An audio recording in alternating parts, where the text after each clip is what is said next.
Welcome to Let's Talk Sports with Rick and my good friend Jack. Well, what'd you think of the Derby? I got to go right to it. It's just been on my mind because that show that we did was very close. We said a long shot, would we? Yeah, it wasn't going to be. We didn't know it was Bob Baffert's long shot. But here's the thing, though. We should have known better than to even count him out. You know, you never count Bobby out. He's such a smart trainer. Like, you look at the size of that horse. Smartest trainer. That horse was smaller than all the other horses. But guess what? He was built for speed. And that track, speed dominated. It was terrible, actually. I sent you a text. I said the track is speed favoring, and the track being the dirt. The turf was very fair. And I have to tell you, I speak with a lot of knowledge about horse racing. I've been in it my own life, my whole life. I've owned horses. I know these owners and trainers and jockeys. I know what it's about. And that was a crazy race in that Bob Baffert knew he had the fastest horse in the race. That didn't mean that fastest horse wasn't going to get a lot of pressure, which he didn't get a lot of pressure. He told his jockey, go to the lead. Very good jockey. Johnny Velasquez, one of the best. 49 years old, still doing it. Hall of Famer. Take that horse, break the gate, and take it as far as you can go. Well, let's see what happens. He went from the gate to the finish line and won it. Baffert outfoxed the other trainers. He outfoxed them. And Mandaloun, who we thought was a pretty good horse throughout the year and had one bad race, ran very well right behind him, but they went 1 and 2. The only horses that really were closing in that race were Essential Quality and Hot Rod Charlie. They closed a little bit of ground, but I mean, how did you see that race set up? What was the problem with everybody else in that race? For me, once I saw the horse in the lead, I'm like, okay. Medina Spirit. So I'm like, okay, essential quality. What are you gonna do? And I'm waiting. He's too far back. I'm waiting for the to finish. Nothing. It didn't. And I was like, I had all my tickets laid out, because I'm trying to, and none of them. I literally went like this. Yeah. I was disappointed because I didn't even bet on the horse. Yeah. It is kind of funny. It doesn't surprise me, again, the way the track played, but if you watch the start, I mean, when you talk about Rock My World, I was talking about Rock My World, good horse. Rock Your World had no shot. He got knocked sideways by Essential Quality. They bump into each other coming out of the gate. 14, 15 hole. They bump into each other. Rock Your World takes the worst of it. Essential Quality recovers and ends up getting fourth in the race. And that told me a lot about that horse. I think it's with a perfect trip. Essential Quality wins that race. And I think that's a better horse out of everybody in that race. The two best horses in that race, and this is the funny thing, with horse racing, as a lot of you know that follow horse racing, it's not the best horse that wins so many times, it's the condition. The condition was a speedy dirt track, fast. The other condition was you got 20 horses. In that type of race, somebody always runs into each other. You can guarantee that somebody will bang into each other. Rock Your World, you can't, the horse was a second favorite. You can't say that's a bad horse and he ran second to last. He got knocked sideways. The air gets knocked out of them. Essential Quality recovered. If you look at the first quarter of a mile, you're gonna look at a Hot Rod Charlie who had a terrible trip. The first quarter of a mile you throw out. He couldn't get into close enough in that race because of his first quarter mile. After I watched the race over 30 times, which I love to do, analyze it. I love to analyze horse racing. I realized that the two best horses in that race didn't win. And they are Essential Quality and Hot Rod Charlie. And by the way, if they run, one of them will win that race if they run in the Preakness in 2 weeks. I will say this, that Medina Spirit will not win one of those Triple Crown races, the last two, the Belmont or the Preakness, and either will Mandaloun.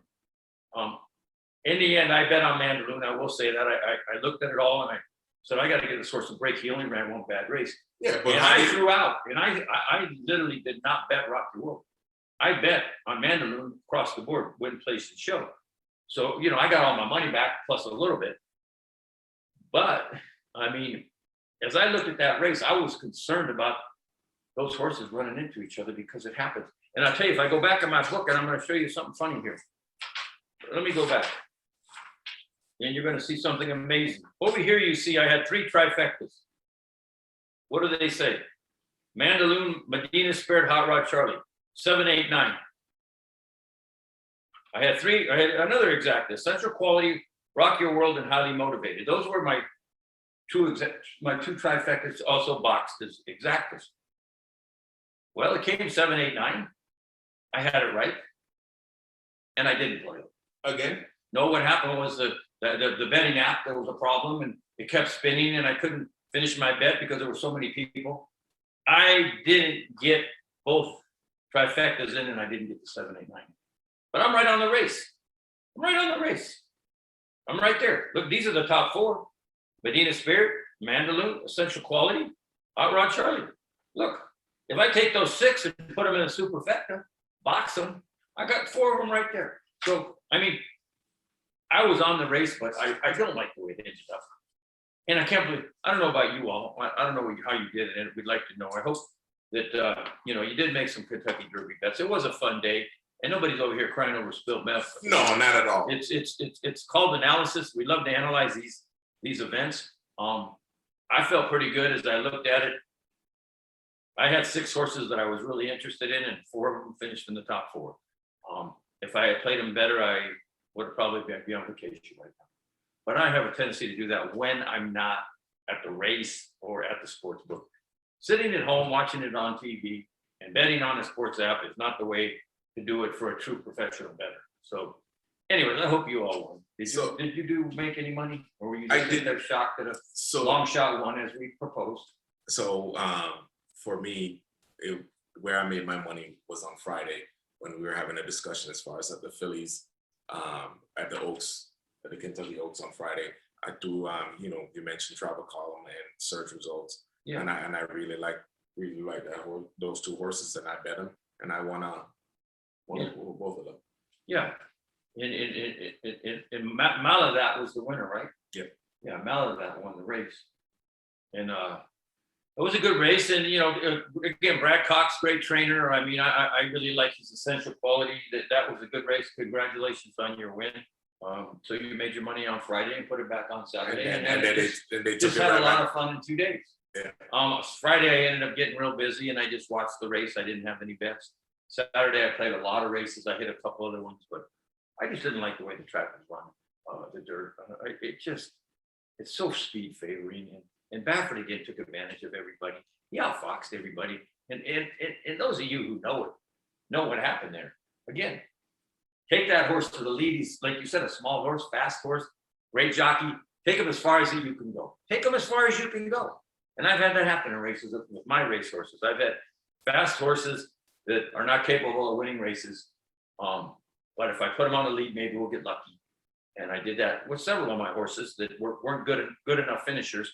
And I can tell you, I very rarely won when I would just gun it to the lead, just all out to the lead, and take them as far as you can go. And most of the time, once or twice, I finished first, but most of the time I lost. So, you know, I thought that horse would be caught. I thought Mandaloun was going by, but it was fun. You know, it's so fun. So much fun handicapping days like that. It's so much fun handicapping the Preakness, the Belmont, you know, the Breeders' Cup races, the top races, just the big $1 million races, the $2 million races. So it was fun. We go on to the Preakness, and we'll talk about the Preakness next week. But we had another big event last week. It was very big. NFL draft. They put on a big show in Cleveland. Yes, a lot of fans, man. Weren't you surprised? Weren't you all surprised there were so many fans at that draft? And I mean, terrible weather conditions. The first night it was raining and ugly out there in Cleveland. But next year it'll be in Vegas, and it'll be a beautiful day. What I liked about it was the fact that you see fans going back. So it brought us back to a sense of normalcy. Yeah, we're getting back to normalcy. It was fun. Yeah, I enjoyed it. Winners and losers. I thought the Jets did pretty well. They got a very good quarterback. I think Zach Wilson's a real game changer and going to play well. Smart kid. And they traded up to get that big offensive lineman, the guard from USC, who was a big difference maker. Another one I thought was a big winner was Dallas. They realized their ineptness on the defensive side of the ball. And their first 7 picks were defensive guys. Did you know that? Yes. And we defense. And Dallas says, they picked up a great linebacker in Parsons. That kid is a beast, and he's going to be interesting. And what happened there is Dallas is that kid Van Der Esch, who's been a good linebacker, but he always hurts his neck, is hurt a lot. They didn't pick up his option, and I thought, wow, maybe his time in Dallas is a little bit done. But this kid Parsons, backer, is going to make a big difference. Dallas went for defense, and then they address their issues and their needs, and this is what you want your team to do. And sometimes the best player available does not address your need. Yeah. And I see the Falcons didn't address their needs. They're in that when it comes to defense. You wish they would have addressed it more. You have the Niners. I was actually surprised that that kid went number 3 to them. Yeah. With only 17 played games. 17 games. And, I really thought that Mac Jones would go there. Mac Jones fell all the way down to the Patriots. Even Fields, because I feel that Fields is the best QB. But Fields is well respected. Look what Chicago did. They traded up to get him. Chicago wanted Fields, and he's going to be their starting quarterback. You know that I said I believe Fields is the best quarterback in that whole class. And by the way, there were 8 quarterbacks picked in the first 3 rounds. It's a record. There were 15. Think about this, 15 wide receivers picked in the first 3 rounds and 3 more in the 4th. That's a record. And there were, 8 quarterbacks. I mean, that's crazy, man. It's crazy. And it's like, and then it was a lot of cornerbacks, man. It was a record-setting cornerback pick. So you saw teams that like I look at the Raiders. Right away, they went and got a couple offensive guys, and then they were loaded up on defense. They need help on defense. They got that big, which was a bit of a controversy, that Leatherwood. A lot of people didn't think that he was the best lineman even in Alabama.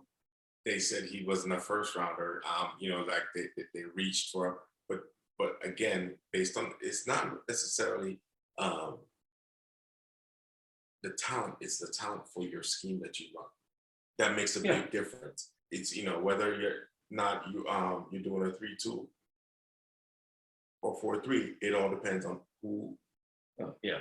Can they run it in your? You got to have edge rushers, and a lot of edge rushers got that. When you talk about losers, you asked me the question about those who I thought were my winners. My loser really that kind of bothered me was Cincinnati, who has a fine quarterback in Joe Burrow, who was hit before he got hurt 74 times last year. He got beat up, that poor kid, who's a fine quarterback, and he's going to be great. They go and draft Chase out of LSU, who was his receiver, Burrow's receiver, big deal. You got nobody protecting him. Penny Sewell was there, who's the best offensive lineman by far in the draft. They didn't take him. And I was really shocked, man. I was really shocked that Cincinnati went for a receiver, a good receiver. Don't get me wrong. He was the number 1. I think Smith is going to prove to be better. I think Waddle's going to prove to be better. I was really shocked that they didn't take a really, really top lineman. And it showed me, what kind of decision is that? Protect the kid first. But then they say, well, in free agency and trades, we're going to bring in who have they really brought in? Who have they really brought in any good? No, they didn't. Cincinnati to protect that kid. They did not. Come on, you don't have a superstar there on that line. I mean, that was, to me, in my mind, was a terrible pick, and that stood out for me as a loser. The Bengals are the same thing for me. Me too. Dallas, I think, did well. The Panthers actually took care. Panthers did well. They took care of Sam Darnold. It's like, hey, I really like that. They put weapons around him, and he's going to a better line, so he'll have protection and have weapons. They showed me a lot in Carolina by not taking one of those quarterbacks. They showed me a lot.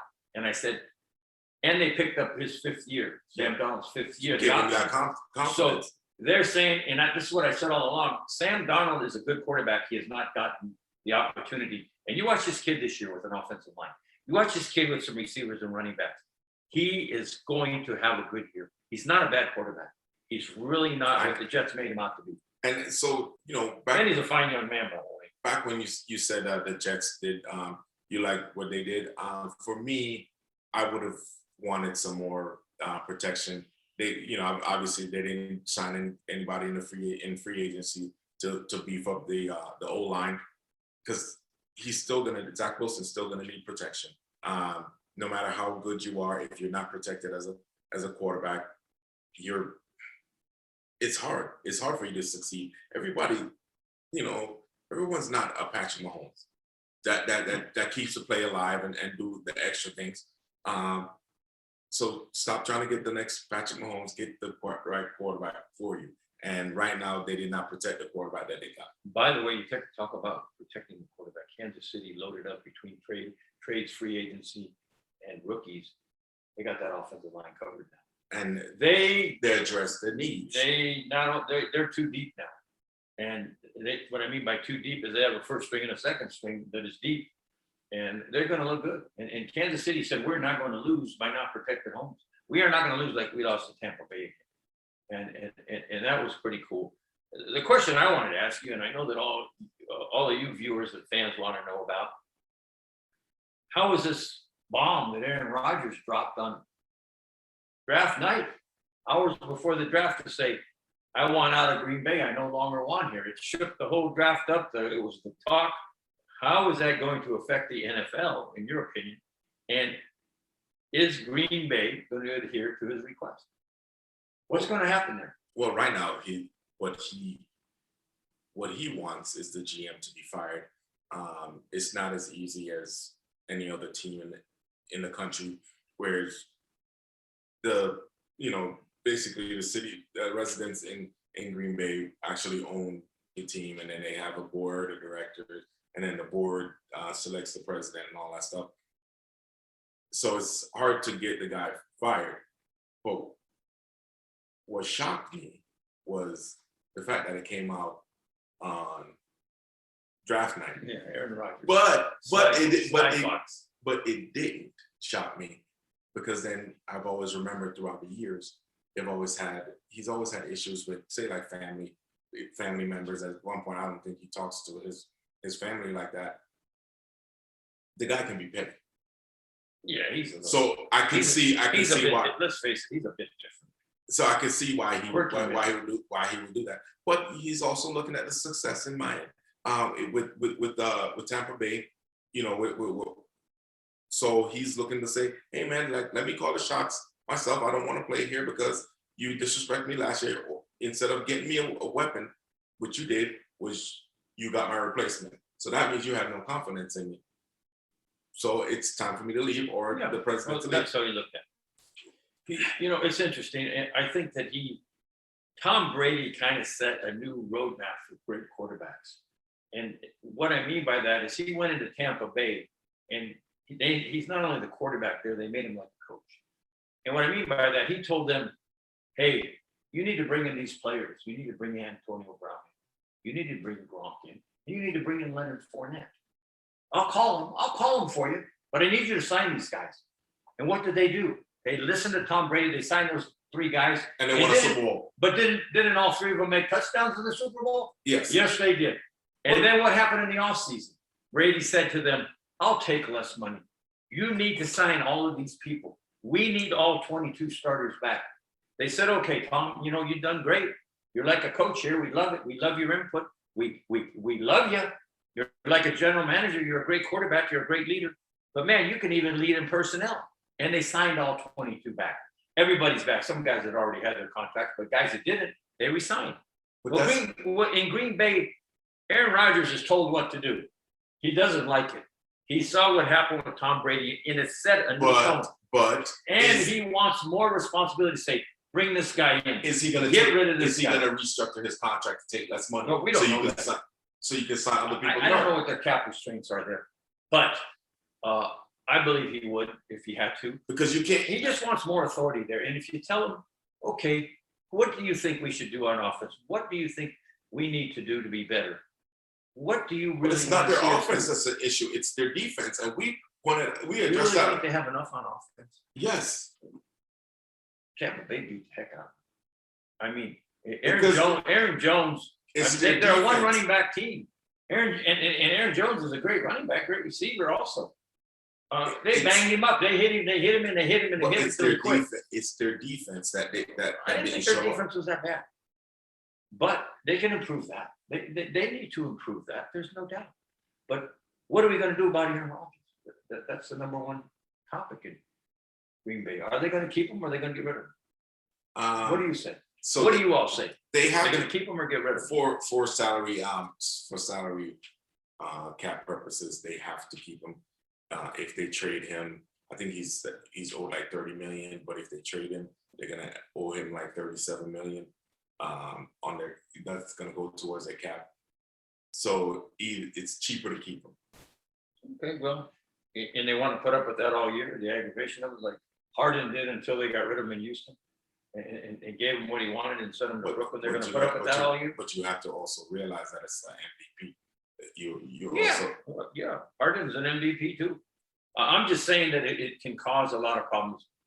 My belief is, like you just said, they're going to work it out. They're going to give him what he wants. They're going to listen to him. They're going to sit down and talk, and they're going to keep him. He's not going to go anywhere. I think this is leverage to get what he wants and get a little more authority in the organization. So I agree with you. I think they're going to keep him. It's the smartest thing to do, right?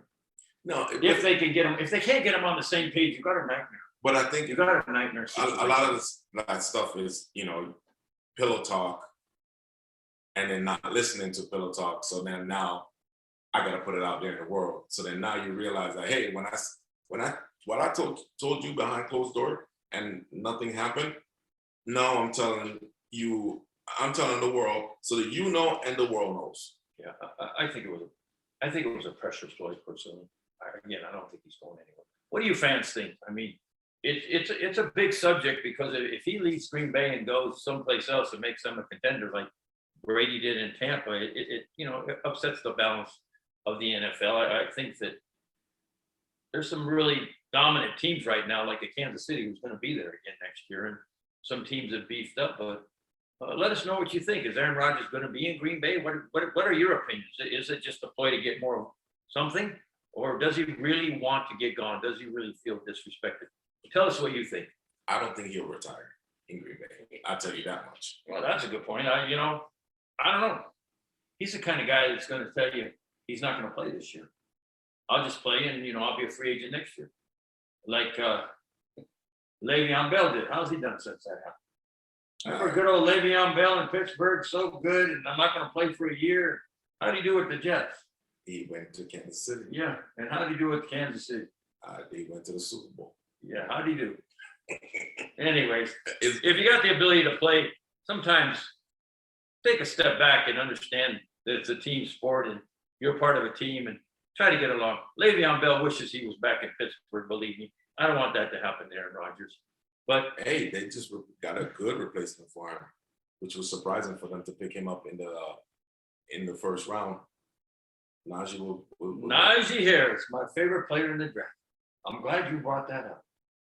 That was interesting because the two best running backs, on paper, Najee Harris and the kid at Clemson, they went one after the other, 24th and 25th, and that was great. I love Najee Harris. I just think he's going to be a great NFL pro. That was my favorite. You always have a favorite in the draft, but he was my favorite player coming out of college from what I had seen. I really think that kid's a great player and going to make a big difference in Pittsburgh and help Ben out a lot and help that offense out a lot. But I like Najee Harris.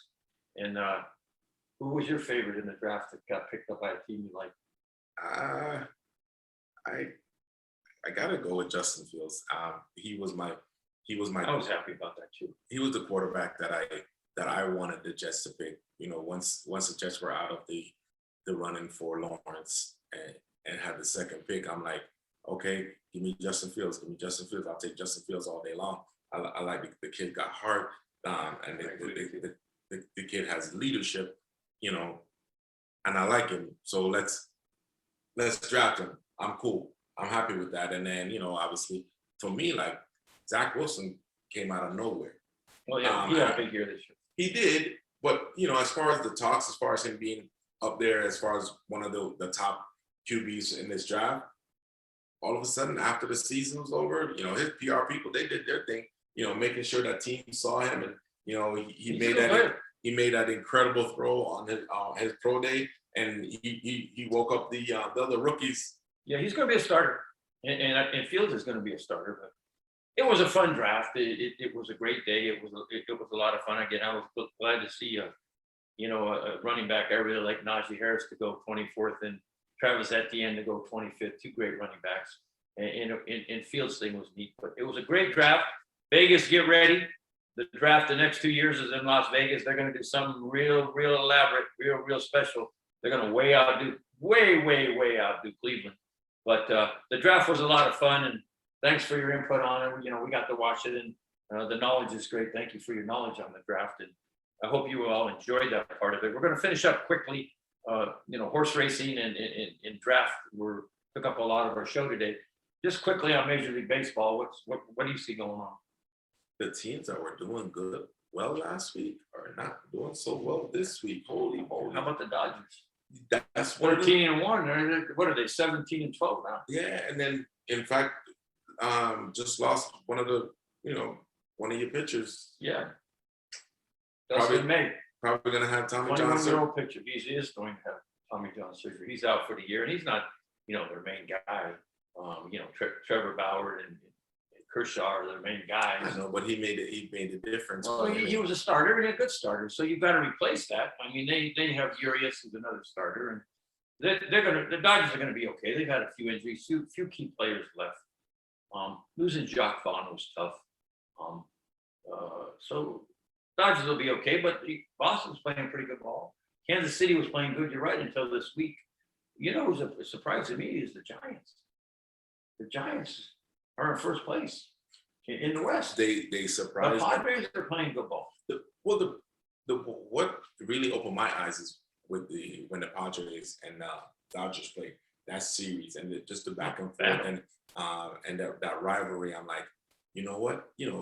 Sometimes you see a team on paper, and I've always seen it with my New York Mets. They're playing terrible, and they don't.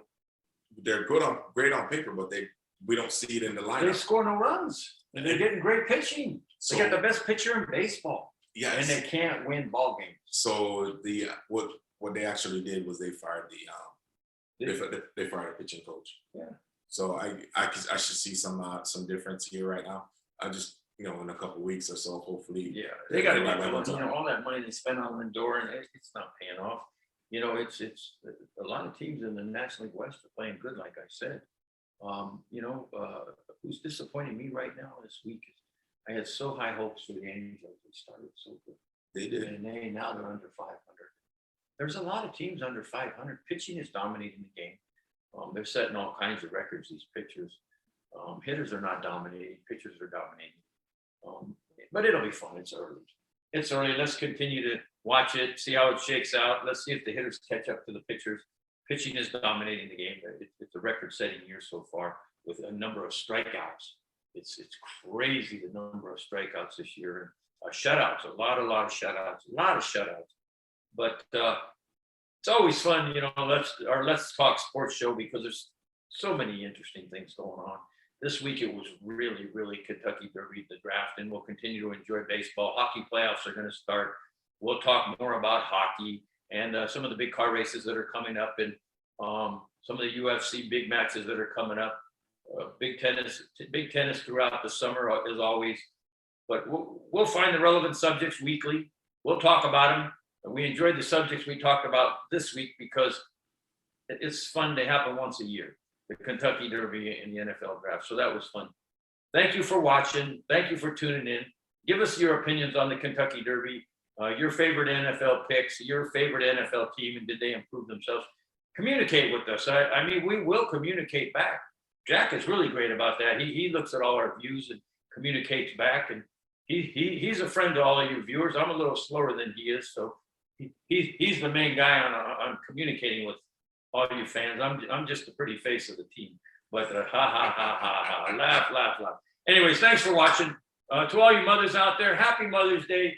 You are our shining stars, moms. You are our shining stars. What you do for your families daily and the leadership you show to your families, from the heart, I can't thank you enough. God bless you, moms. Have a happy Mother's Day. Keep watching our shows, everybody. Thanks for tuning in. We will see you soon. Happy Mother's Day. God bless.